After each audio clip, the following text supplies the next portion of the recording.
మన్ను తీసుకున్నారు. దాని గురించి ఎంతో ప్రయాసంతో కూడుకున్నటువంటి ఆ మన్నుని సారి మీదకి తీసుకురావడానికి ఎంత ప్రయాసపడతాడో.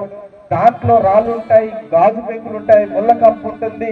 కనుక మనలాగా ఎక్కడ పడితే అక్కడ మట్టి తీసుకొచ్చేవాడు కాదు, మట్టిని కొనుగోలు చేస్తాడు. ఆ పన్నని మట్టిని చేసేసి ఆ మట్టిలో నీటిని కలిపి ఏం చేస్తాడు, సారి మీదకి తీసుకొస్తాడు. ఇప్పుడు సారి మీదకి వచ్చింది.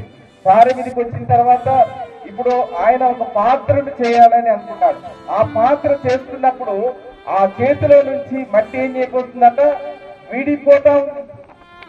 చూడండి, ఇక్కడ నువ్వు దేవునిలో ఒక పాత్రగా నువ్వు వాడబడాలంటే నీవు దేవుని చేతిలోనికి రావాలి. మొట్టమొదటిగా దేవుని చేతిలోనికి వచ్చిన నీవు ఒక పాత్రగా మలచడానికి దేవునికి అవకాశం ఇవ్వాలి. ఎప్పుడైతే నువ్వు అవకాశం ఇచ్చావో అది దేవుని చేతిలో నుండి మట్టి విడిపోతుందో చెప్పండి.